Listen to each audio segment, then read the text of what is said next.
Hello, I'm Matt Galloway, and this is The Current Podcast.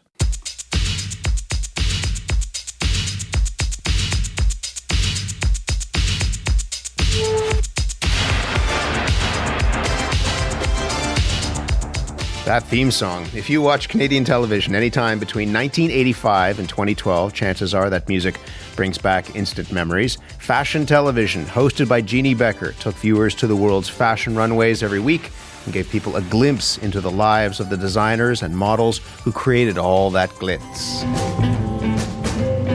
We are here at the legendary Plaza Hotel in New York City during Fashion Week for Betsy Johnson's Ode to Girls, Girls, Girls. Sexy photographs by former model Ellen von Unworth. Do you have to psych yourself into a certain mood before you hit the runway and something like that, or does it automatically happen when you put the dress on? All right, that automatically happens when you put the dress on. Jeanne Beker made her biggest splash in the world of style. Before that, she was one of the faces of the groundbreaking TV show The New Music in the early 80s. Welcome to The New Music. I'm J.D. Roberts. And I'm Jeanne Beker. I understand that you had yourself a couple of wonderful days in New York City with Roger Daltrey, John Entwistle, and Kenny Jones of The Who. It was pretty wonderful, J.D. I wasn't with The Who the whole time I was there. Isn't that what Margaret Trudeau said about the Stones?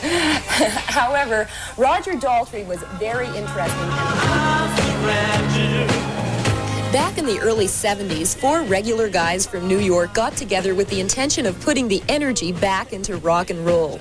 They called themselves the Ramones, and although most people... Throughout her long career, Jeanne Beker has been in the public eye and has the wardrobe to prove it, and now she is going through that wardrobe piece by piece in her latest book to tell the story of her life, her career, and the people who have meant the most to her along the way. Jeanne Beker's new book is called Heart on My Sleeve, Stories from a Life Well Worn. Jeanne Beker, good morning. Good morning. You look fabulous, as always. Thank you. I feel like quite the dinosaur, though, after that intro. I've been around, baby. Why did you want to tell your life through clothes and then go into the closet? Well, obviously... fashion is something that a lot of people associate me with. It's been something I've been having a love affair with since I was a little girl, playing with my paper doll cutouts and setting them off onto these glamorous adventures. And I had a knockoff Barbie doll called Mitzi. My mother made all her clothes. And my mother was always making clothes for my sister and I growing up. And fashion was just in my DNA. So I always held on to certain pieces that I wore to particular adventures, perhaps, or had fabulous encounters in. And I got very sentimentally attached to these pieces. And some of them have been thrown out along the way, but a lot of them I've actually held on to. And I have these bits and pieces. And I just think it's as the great fashion writer Susie Menkes once said, clothes and fashion, as much as music, have an eerie echo of time and place. And I really think these pieces bring me back to certain times that were unforgettable in my life. In the book, you write right at the very beginning that you were, from a young age, acutely aware of fashion's transformational powers. Yeah. What are those powers? What can fashion do? Oh, come now. You must know that, Matt. You put on some fabulous thing and all of a sudden you're elevated. For me, anyway. Listen, not to say that fashion can also victimize you in horrible ways, and it does oftentimes, and that's not nice. But when it can lift us up, I think it's just magical. You're not feeling that well about yourself, you put something on and you automatically feel better. I really noticed it even during my cancer journey when I wasn't feeling that great about the way I was looking physically because, my hair was going. And I put the chic little newsboy cap on that Canadian milliner David Dunkley had sent me. And I thought, okay, I can rock this. I feel pretty good. You mentioned your mom. The first item I wanted to start with is it's not one of your pieces, but it's something of your mom's, this leather satchel. Tell me a little bit about that. So this was a leather satchel that my parents had brought over on the boat with them from Austria. They came to Canada in 1948. They immigrated. And they were Holocaust survivors, so they had lost absolutely everything in the war, except, they had a few precious possessions that they accumulated when they'd been living in this DP camp in Austria. And one of the possessions was this worn brown leather satchel that was stuffed with old photographs that somehow people that they had met post-war had salvaged and gave them. Photographs of our families, the grandparents that I never knew, the aunts and uncles and cousins. And as a little kid, I would go to my mother's closet and, open that brown leather satchel. And it was like I was discovering my history and, my roots. And it made me feel like, hey, maybe I'm not so different than a lot of the other kids, because I used to have grandparents and I used to have aunts and uncles and cousins. I just never got a chance to meet them. So that was special. That was the first real accessory, I think, that I became intrigued with. And it wasn't anything that I wore personally. I would pose in front of the mirror with it, feeling very grown up, But anyway, that satchel is no longer around. I don't know whatever happened to it. It finally just dissipated. But I certainly still have all those pictures, and that means a lot. It was important to start the book that way because I want people to understand where I'm coming from. How do you think your mom influenced who you became in the world of fashion? You say that in the book that she was superhuman, right? Well, I think most girls look up to their moms that way. I would think, the moms that they have great relationships with. That my mom was the kind of person that found light in the darkness. She was the sole survivor of her family, and the war broke out when she was like 18 years old, and just lost absolutely everyone. But even though she had some certain mottos like expect the worst and you'll never be disappointed, and she never wanted us to be hurt.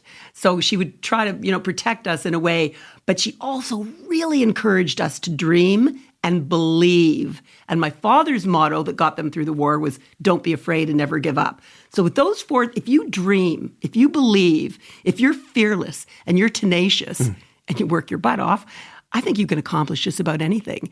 And that set the tone for me in my life and what I was going to do. Let's talk about fearlessness. Tell me the story of the yellow bikini with the pom-pom. The yellow bikini top. It was only a bikini top. Only the top, yeah. Which is a photo that was seen much wider than perhaps people expected. The year was 1969, and I was at the first Toronto Pop Festival.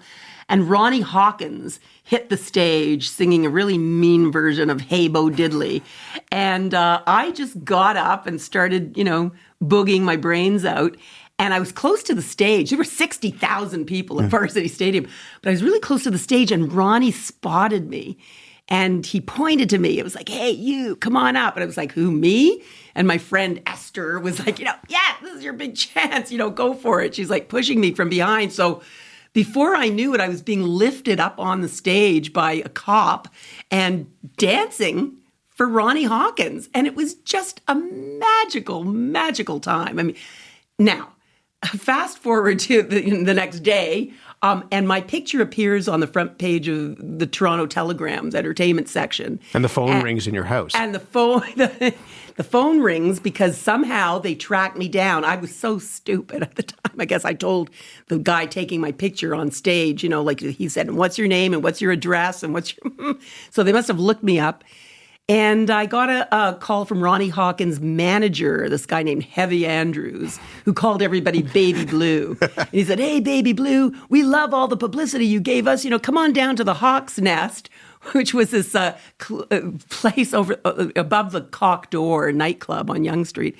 Come on down here. We want to meet you. I went, oh, okay. And I thought, that's it. My brush with greatness. My moment has arrived. I've been discovered. I was so excited. I put on a sexy little dress, went down to the Hawk's Nest and met Ronnie and Heavy. And Heavy started saying to me, listen, we love what you did so much. It was so great, Baby Blue. We're doing a big rock festival in upstate New York at the end of the summer.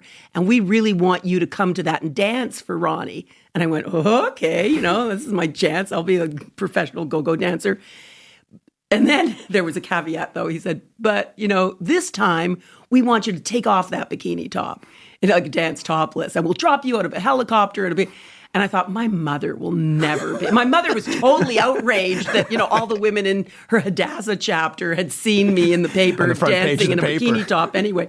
So I knew that would never go over with my mom. But anyway, Ronnie had promised me at the time, not if I danced for him at this pop festival, which ended up being Woodstock, that he would introduce me to his friend, Elvis Presley. That was like another thing to lure me down there. Anyway, all these years later, in the early days of the new music, we do interview Ronnie, and we interview him in Memphis. We went to the Sun Recording Studios, and I got to take him to Graceland, and he was in awe of being in Graceland. And I said, but I thought you were like really good buddies with Elvis. And he said, oh, we never really got along. And then I realized that was just all a ruse to get me to go to Woodstock with him. Why did you wear that to that show? I mean, there has to be something in you that says, you know what, I'm gonna wear this thing, and something might happen, and I might end up on stage. Darling, I just this sounds so shallow. You're getting to that. What a therapist you are, Matt. I guess I just wanted to be discovered. I wanted to be famous. I was a performer. I wanted to, and I had been acting professionally since the age of 16. So I was never really too shy. I remember every year on my birthday cake when I was a little kid, all I wished for was my own TV show. Can we talk about the new music? We'll talk about fashion TV in a moment. But the new music was well, how would you describe it at the time? Edgy, groundbreaking, in your face, smash and grab, rock and roll. And it really did define a whole style of TV that had not been seen before. And I credit the late, great John Martin, who masterminded it. It was his idea to do it. And the brilliant Moses Neimer, who just sort of let us take the ball and run with it. And here was a show that really went on the road with rock stars, rode around in their smoky tour buses, went backstage with them, hung out in their hotel rooms, hung out in a bathtub with one of them once. That's in the book. And there had been nothing like that before. I mean, the music programs that had been out there to that date were shows like Top of the Pops or Dick Clark's American Bandstand, or shows where you would see a musician perform and then some DJ kind of figure would go up to them with a microphone and get a soundbite from them. But we really wanted to hang out with these people and meet them where they lived. And we didn't really know what we were doing, but making it up as we went along. How did you end up in the bathtub with a member of the police? Oh, okay. Well, what happened was when the police first came to Toronto, it must have been like 1981 or something, I wanted an interview with one of them, and I was given Andy Summers, a brilliant guitarist, and he was a very naughty boy, a really interesting cat. He's just a great guy. There's a lot of that you're not saying in there, but continue on. Okay, anyway, so he suggested that we do the interview, that he get into the bathtub to do this interview. Like, I just showed up at his hotel room, and I thought, really, you want to go in the bathtub? This is like a bathtub with water in it, and I'm going to take off my clothes and get in it. He was wearing a T-shirt, a wet T-shirt, but he wasn't wearing anything on the bottom. But he had this little bottle of bubble bath, from the hotel that he sprinkled into the water, thinking that was going to cover up everything. But, a few minutes into the interview, that the bubbles dissipated and his junk was on view, and it was like, but anyway, interviewed him. It was a memorable moment. It was fabulous. So then all these years later, maybe like 20 odd years later, I'm hosting fashion television. Andy Summers comes up with, he was a great photographer, with a photography book. And I thought, we cover photography on fashion television. Let's get Andy back on my show with this book. So when we phoned his manager, the manager said, Andy remembers Jeannie. Yeah. So, where do you want to do this interview? And I said, well, what do you think? And he said, well, Andy's suggesting getting into the bathtub again. But this time he wants Jeannie to get into the bathtub with them. Yes. And I'm like, I'm like a 50-something-year-old mother of two at the time. Again, I had to, I'm going to maybe get into a bathtub with a rock star. She was television. Not happy. Yeah, exactly. And, but I thought, you know what? Like, I got to get in touch with my inner teen and do this. It's just going to be great television. It's the kind of thing you could probably never do now. And I'm sure people think of that, like, oh my God, how crass and how terrible and how she. But I don't know. It was the zeitgeist. It was the spirit of the times. It just made sense for me to do it. So I sucked in my gut, got into the bathtub with him, wearing a little string bikini, of course. He also was wearing underpants or some kind of swimming trunks or something. We sat in the tub, and he had put little votives all around the edge of the tub. And he ordered a couple of Cosmos from room service and lit up a big fat joint. And he's like sitting there waxing on about the meaning of life and art. And it was a brilliant interview, I thought. And then all of a sudden, he throws his head back in laughter, and his hair catches on fire. And it was like, Michael Jackson in that Pepsi commercial. And I'm like, I can't believe we didn't get electrocuted. Like, I dropped the microphone. Anyway, if you want to see it, it's on YouTube. You just have to Google Andy Summers' hair on fire. It made for a great TV show. You know what else is on YouTube is an interview that did not go particularly well. This is one of your great interviews as a journalist because you stand up for yourself. This is you on the new music with Iggy Pop. It's easier for me than for you because I have more talent. In certain areas. In any area than you could ever dream of. How the f*** do you know that?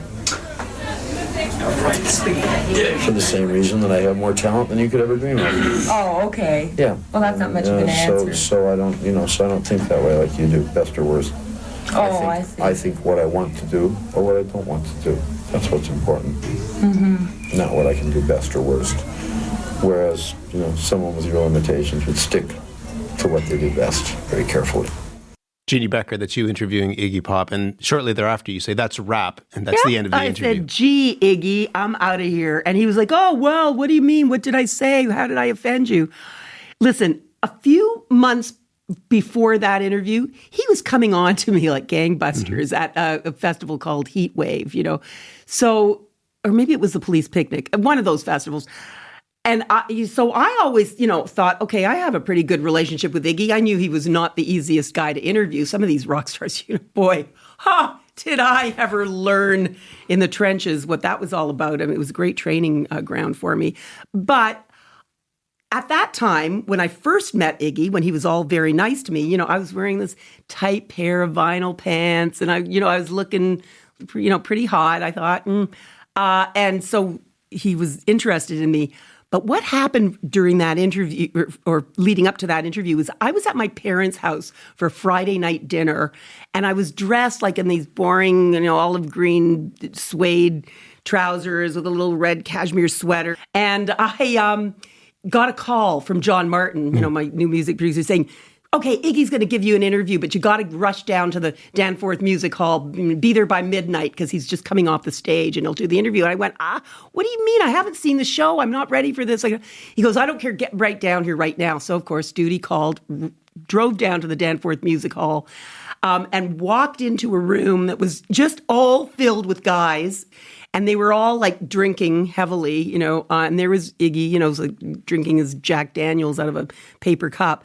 And, he looked me up and down, and I'm sure he thought, who's this bourgeoisie chick? He certainly didn't recognize me.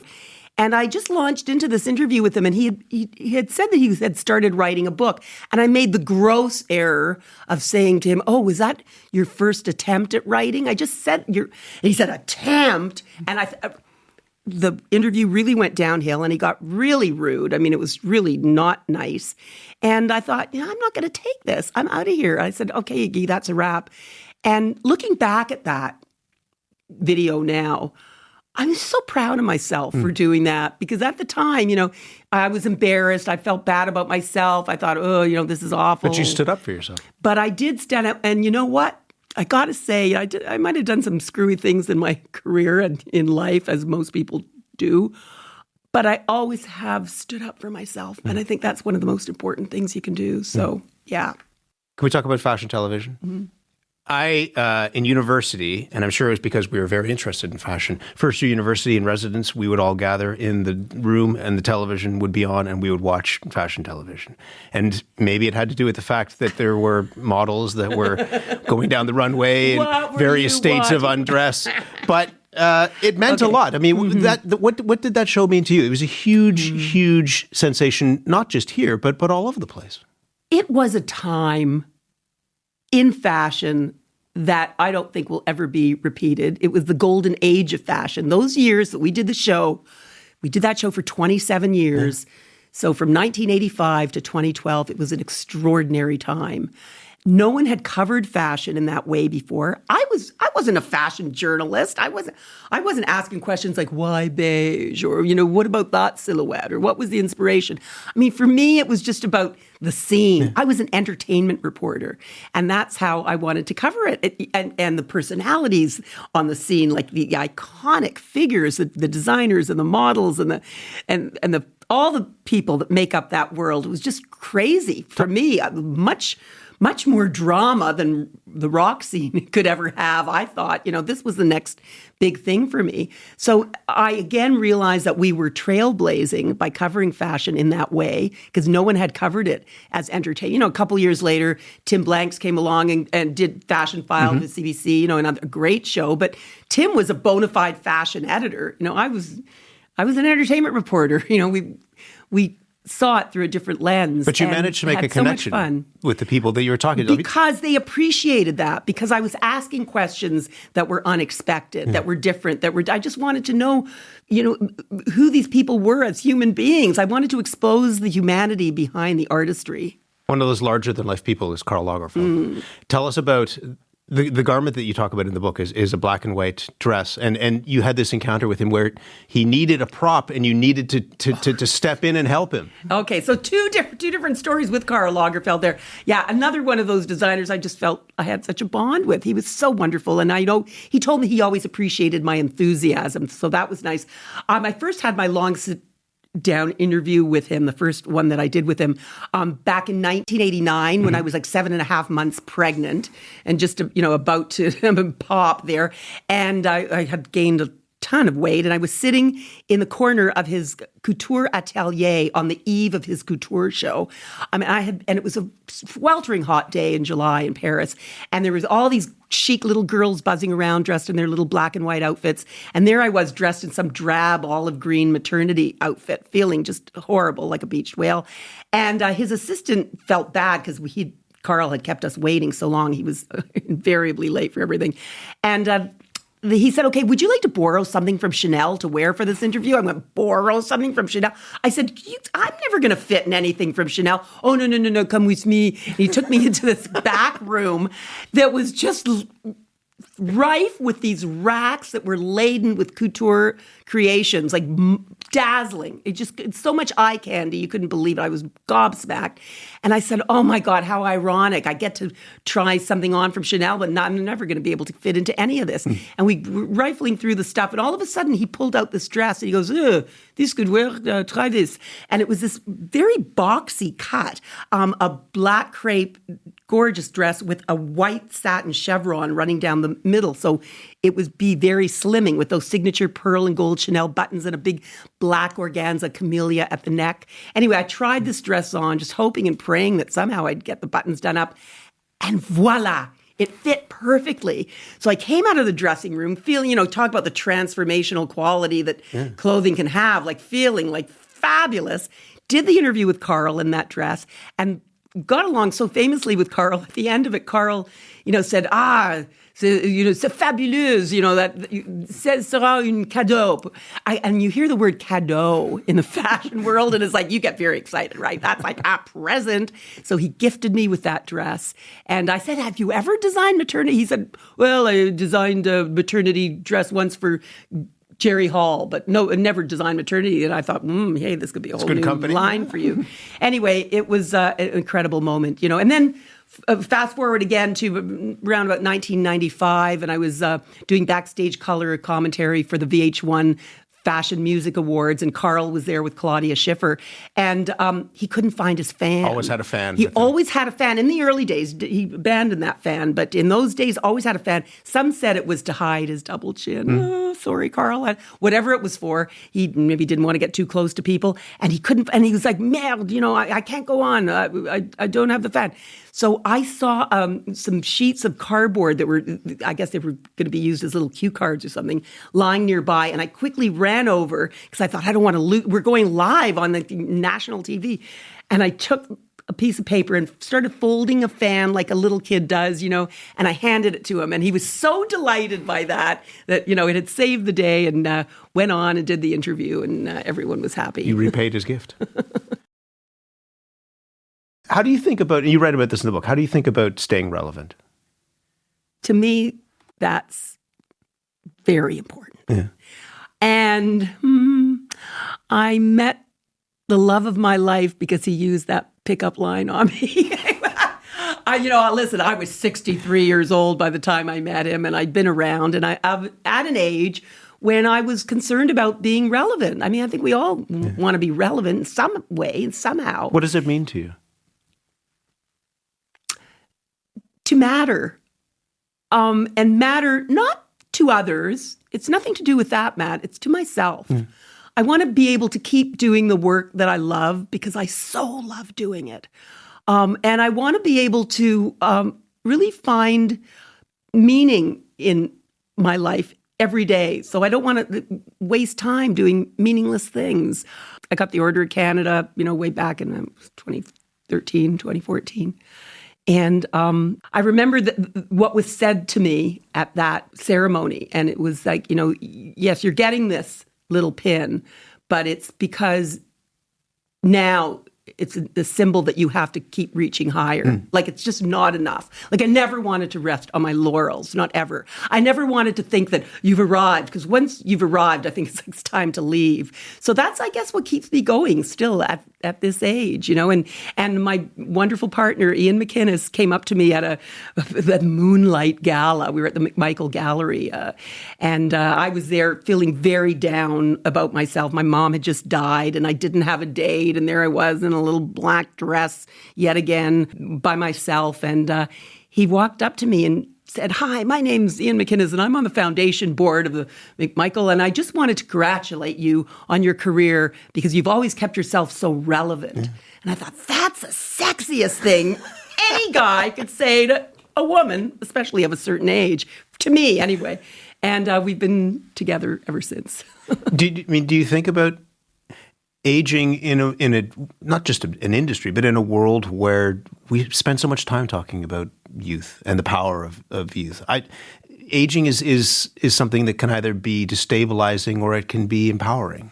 Listen, we all are presented with the opportunity to choose the way you want to perceive something. So if you want to look at it that way, and if you want to think, my life's over at a certain age, and I'm aging, and I look in the mirror, and what about these lines and wrinkles, and the body isn't feeling the way it used to feel? If you want to dwell on that and you choose to think about that, okay, good luck, that's fine. I choose not to. I choose to look at the light and live in the light. And that's how I got through my cancer journey, because when I was diagnosed a couple of years ago, I had just turned 70 and I was feeling so empowered. Okay, I'm going to write a book about empowerment with age. And all of a sudden I get this diagnosis that I've got breast cancer. And it was like, and I thought, okay, am I going to go down those rabbit holes? Am I going to think the worst of it? And I just decided I'm going to leave fear on the table and live in the light, because that is how I will enjoy the rest of my life, even if I only had, God forbid, 6 months to live. So aging, bring it on, isn't that the goal? We want to age. Yes. Like, what about this, anti-aging? Like, whoa, that's the opposite scary. Is not particularly appealing. Exactly. Tell me about the silver bracelet that you had, and this is part of the cancer journey as well. Oh, yes. Well, so an ex-boyfriend who had very good taste had got me this fabulous Elsa Peretti silver cuff, like bone cuff, like the big one, really gorgeous, and gave it to me shortly after we started going out, which was, about a year or so after my marriage had broken up, and I was just really not feeling great about myself. But he presented me with this gorgeous bracelet from Tiffany's, this Elsa Peretti cuff. And I put it on, and it made me feel like Wonder Woman. Like, I thought, wow, I guess I am lovable after all. And it made me feel really good. And I wore that bracelet religiously for 25 years, almost every day for 25 years. That was my Wonder Woman cuff. So when I was going through my cancer journey at the fabulous Princess Margaret Cancer Center, which is my temple of healing, one chemo infusion, I was in one of the chemo pods, and I was on a bed that day. Sometimes you just sit in these lounge chairs, but on that particular day, I was given a bed. So I thought, okay, I'll relax. And I took off my silver cuff and put it on the bed beside me. When I got home, I realized, I forgot my silver Wonder Woman cuff. Like, what? I said, I'm sure they're going to have it. I'll just phone the nursing station. And the nurses said, sorry, Jeannie, we didn't see anything like that. I went, what? They said, well, what happens is that we just scoop up the sheets after the patient leaves and throw them in the laundry bin. And we hate to tell you, people have lost dentures that way and Rolex watches. You'll probably never see that cuff again. And I'm like, OMG, this is like the worst news. How could that be? And then I said, no, I'm going to look at it a whole different way because I have the choice to do that. And I'm going to see it as perhaps I didn't really need that bracelet anymore to empower me. I was empowered because I was being healed from this cancer, and I had found a new kind of power within myself. And maybe there's someone out there, because I'm sure the bracelet surfaced somewhere, even in some laundry bin somewhere. And I just hope that whoever found that bracelet is enjoying it and wearing it with power. What is next for you? I mean, just having written this book, but also having said a few different times that, I mean, being relevant is important, that keeping moving is important. What happens next for you? Well, a wonderful thing is happening. There's a fabulous museum in downtown Calgary called the Glenbow. And a very dear friend of mine, Paul Hardy, who's a brilliant designer based in Calgary, Paul Hardy and I are working on an exhibition when the Glenbow reopens, because it's currently undergoing a $200 million renovation. And we're working on a show called Obsession, The Unscripted Life of Jeanne Beker. And it's a retrospective of my career. And because I'm such a pack rat, boy, there's going to be a lot of cool stuff in there, including the first radio that my parents bought when they came off the boat, Bakelite radio, that was such a fixture in our kitchen all those years growing up listening to morning radio. The first TV set that my dad bought in 1953, that's where I saw Elvis Presley. That's where I saw the Beatles. And all the, of course, clothes and my ballet suit from when I was 5 years old, and the ephemera, the notes from designers and the backstage passes. And there'll be lots of video from the Bell Media archives, as you can imagine, from the new music and from fashion television. And admission will always be free to the Glenbow, which is incredible because the Shaw family have donated $37 million. So that's a really nice thing. And I just hope that this show encourages young people to dream and believe and to be fearless and to be tenacious. Because that's what I was. And I got to live out a lot of my fantasies that way. I got to make a lot of my dreams come true. It's what you are, not what you was, Jeanne. You're a force of nature. It's amazing to talk to you. Thank you very much. Love talking to you, Matt, so much. Thank you. Jeanne Beker's new book is called Heart on My Sleeve, Stories from a Life Well Worn.